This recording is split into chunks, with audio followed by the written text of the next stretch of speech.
The night raged on, and the enemy had breached the gates. Black-blooded beasts poured through the broken gates relentlessly. They smelled like burnt hair, mud, and French cheese. The defenders fell back, bloody and exhausted. Their swords were red, their breath was heavy. Aragorn leapt back from the last defense before the shattered gate. Gimli, his axe deep in an Uruk's skull, yanked it free with a grunt. Legolas did that cool thing where he slid down a staircase on a shield like a skateboard. It made that sound from Tony Hawk Pro Skater where you hit a special move. Gimli muttered to his friends, "This is a fight fit for a song. Though if fortune doesn't change, none of us may live to sing it." The men retreated. The orcs pressed on. Aragorn gazed upon the dwindling number of soldiers guarding Helm's Deep. Their backs were pressed against the heavy stone doors of the cavern, where the women and children huddled. Theoden stood among them, his sword resting on his knee, his eyes distant and tired. "So falls the age of man," he murmured. "Not yet," Aragorn said, his regal voice, though weary, held strong. "If we fall, let it be with our swords drawn and our enemies at our feet." Legolas, standing beside him, his quiver near empty, spoke softly. "Their numbers are endless. We have seen only the first wave." "And yet, we still stand," Gimli growled, rolling his shoulders. "What are a few thousand more?" The men cheered. Then a sudden crash against the doors behind them made them turn. The women and children shrank back as the wood groaned, but the stone held. The caves were secure for now. Theoden's guards stood with shields raised, ready for what was to come. Aragorn turned to Theoden. "We cannot wait here to be slaughtered. We must strike before they overwhelm us." The old king looked at him, his eyes filled with a renewed vigor. "Then we ride. We ride for death and for glory." A horn sounded from above, a single note defiant against the night. The orcs in the keep paused with the sound. Aragorn lifted his head, and a slow smile touched his lips. "Look to the east," he whispered. He looked up to see the first light of dawn breaking over the peak of the White Mountains. And there up on the ridge stood a lone rider, staff raised, wearing a white flowing robe with no shirt underneath, black trunks, and MMA gloves. His buzzcut flew in the wind. Theoden said, "I thought Gandalf was coming on a horse." Aragorn replied, "That's not Gandalf. That's UFC and WWE World Heavyweight Champion Brock Lesnar, and he's too big for a horse." Theoden asked, "Well, what sort of beast is that?" Aragorn responded, "That's the all-new Ford F-350 Super Duty. It wields a towing capacity of 32,000 pounds with dual rear wheels, 6.7-liter Power-Stroke V8 turbo diesel engine, advanced Sync 4 infotainment system, and a Pro Trailer hitch assist." Theoden begged, "Where is the contingent of Rohirrim? We were promised horses." Aragorn responded, "The Ford F-350 Super Duty boasts the power of 500 horses." Up on the mountain ridge, Brock looked down upon the masses and whispered to himself, "Time to Uruk Hai." What? Okay. Well, steady your shields and welcome to the Brock to God, the only show that answers hypothetical questions about Brock Lesnar, raised by you, our listeners. It's me, Aaron, Cameron, and Sean here, as always. Welcome to the Broctagon, boys. Good to be here. I didn't know the Broctagon had a octagon in Middle Earth. Yeah. Welcome to Middle Earth. Here's today's listener question. Dear Broctagon brethren, how would Brock Lesnar have fared in Middle Earth? How many times out of 10 would he have turned the tides in the Battle of Helm's Deep by himself with just a strong vehicle? Kind of like how Gandalf did with the Rohirrim. He can have reasonable Lord of the Rings weapons and armor as well, or you can make him a wizard like Gandalf. Thank you for your very thorough answer. Praise Brock and long live Aragorn, Jacob from Buffalo. So we got to answer, how many times out of 10 does Brock turn the tides in Helm's Deep? So, listeners, I'm one of the few people that does not know Lord of the Rings very well. So can you give me a no. quick... No, it's okay. I get the idea. Like, the orcs are like strong goblins. Can you Have you at least seen like the scene from the second movie where like it's a ginormous battle at nighttime? I read The Hobbit a couple of years ago. Sean, you might need to just Google this scene real quick. It's a very famous scene. It's not very long. Okay, what is it called? Just search Gandalf Helm's Deep. Yeah. Basically, like, the gist of the battle sequence is all of men on Earth are at this one castle, and all of the Uruk not Hai... quite, but... Just go with it, Cam. Yeah, sure. And a bunch of Uruk Hai show up. They're able to breach the gates. The men have to retreat, like, twice. Finally, like, they all run to where the women and children are in this one cave with heavy stone doors. And at the last moment, Aragorn remembers, like, oh yeah, Gandalf said he's coming. And Gandalf shows up on this mountain nearby with the Rohirrim. It's like a bunch of guys on horses who are really strong warriors. Yeah. And Gandalf and those guys just plow into the waves of soldiers. Yeah. The Uruk Hai get so scared, they run away. That's kind of it. Wow. So Gandalf shows up and wastes everyone during a big fight. Yep. Yeah. Okay. I found the scene. Do you want me to watch this? Yes. Yes. Okay. Oh my gosh. Can I watch it too? I love that movie. Yeah. All right, here we go. Great, right?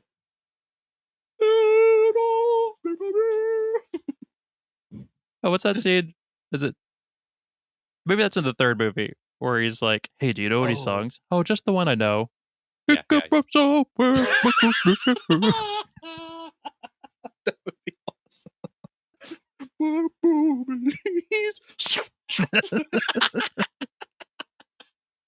Oh yeah, they're all running away. Okay, I think I got it. Sean, I'm jealous of you that you got to watch that for the first time. Right? It is a real, like, all hope is freaking lost.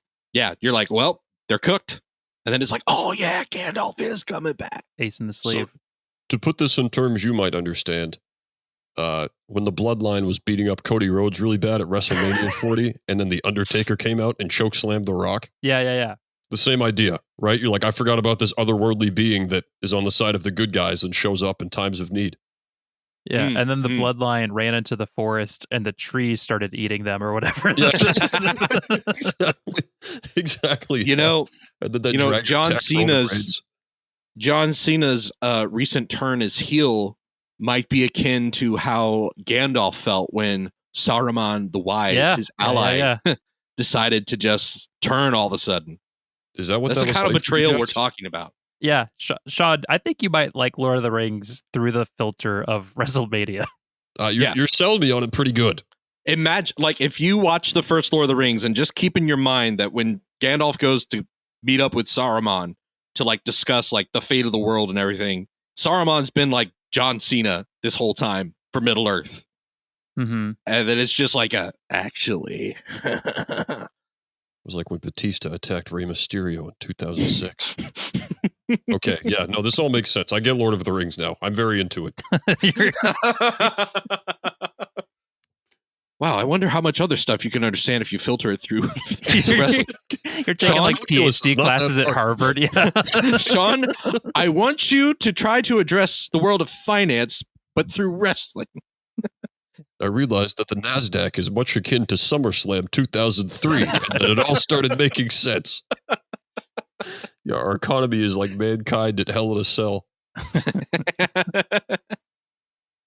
All right. So the question at hand. Something important for this question is I need you to look at a picture of a Ford F-350 Super Duty XL. I have. We all know the Brock stats. Ford F-350. Yeah. Oh, good Lord. Yeah, that thing is a beast. Okay. Can I ask for one more provision here? Yeah. Can we put a snowplow on the truck?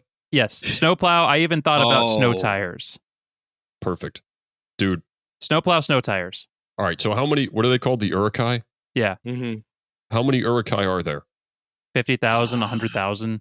Yeah, something like that. The question is, he doesn't have to defeat all of them. He just has to turn the tides and help mankind win, which there's something there. But About mankind. yeah. Yeah, he did. Mankind can be in the passenger seat. Yeah, he like rescues Mick Foley and sees all the other guys. He sees Aragorn. He's like, "Who are you guys?" Aragorn's putting on Mr. Sacco. He's wearing a red flannel. Right. 10,000 orcs. Oh, 10,000. 10,000? I thought it was more. I like to think that this is the original version written by Tolkien, but like the publishers wouldn't let him release it. C.S. Lewis is like, the towing capacity is gratuitous at best.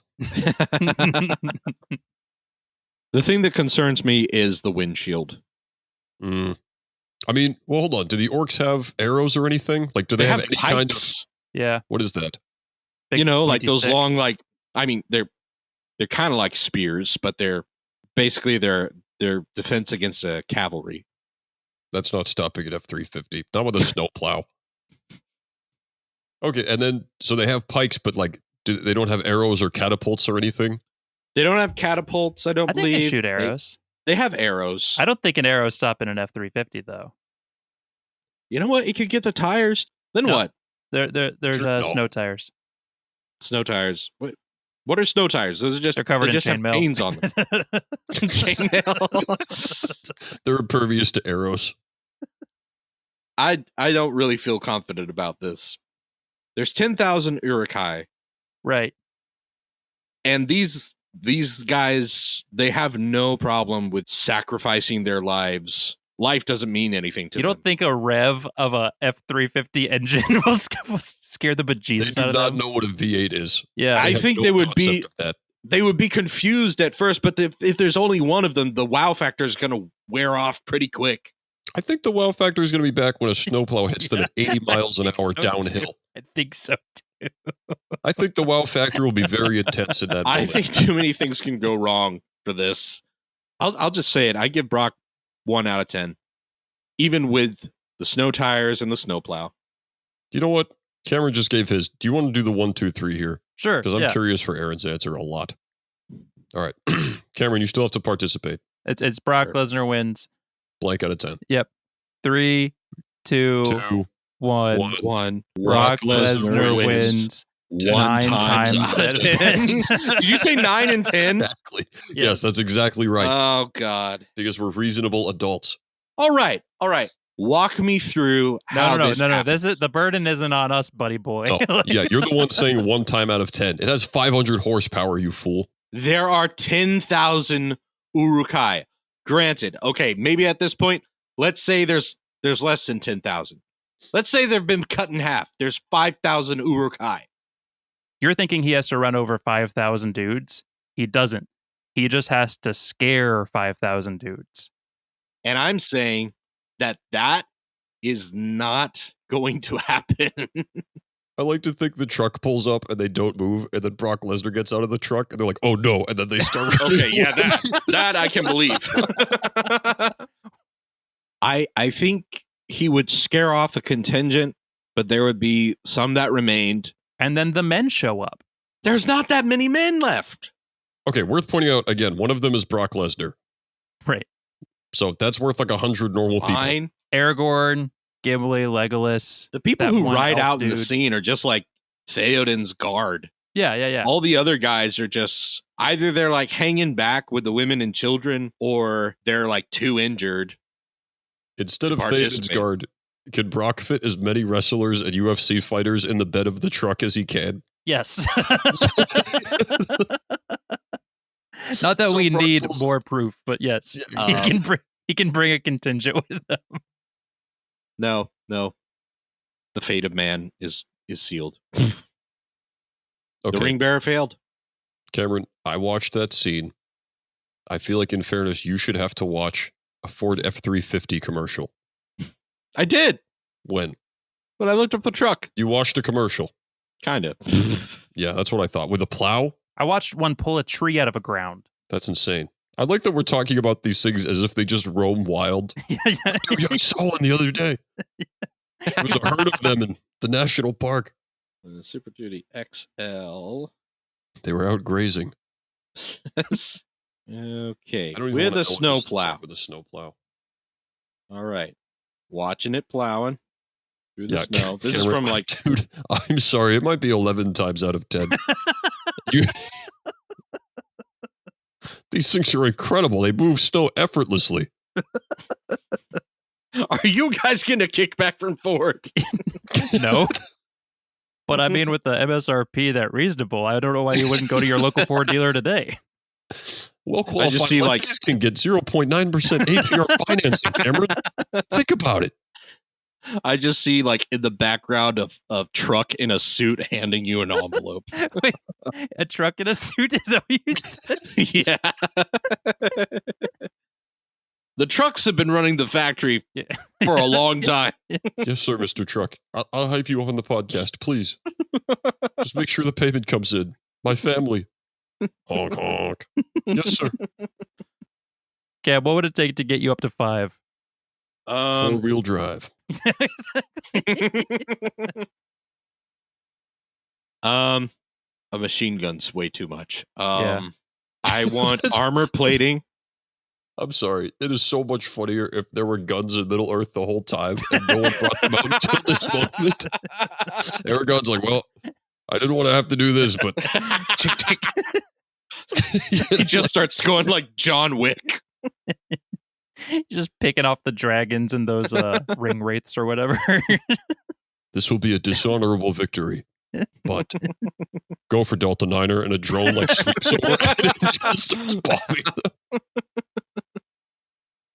them. I think armor plating, especially Yeah. on the windshields, or like on the glass, and there's not much you can do for the tires. Dude, listen, something going like I think you're underestimating how fast those tires are going and how thick rubber is Right. on an F-350. Like if you shot one with a bullet, like fine, but you are not popping a moving F-350 tire even with a really well shot arrow. That's just not happening.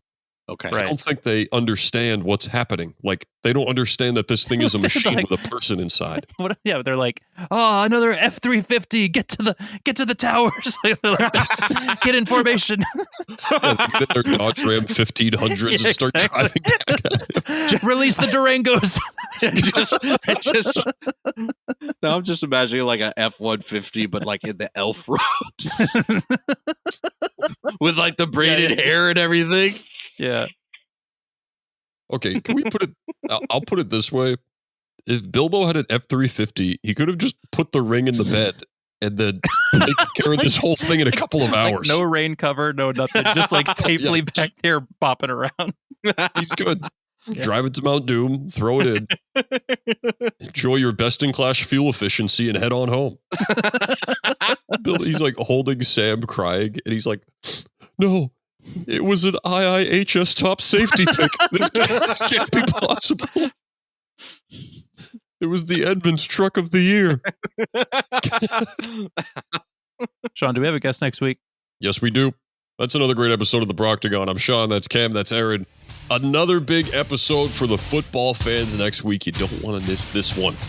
NFL Commissioner Roger Goodell's coming on the show. He's here promoting his new book, I Respect Players. And 10 other reasons those petulant little fat boys should be more grateful. I'll see you next time.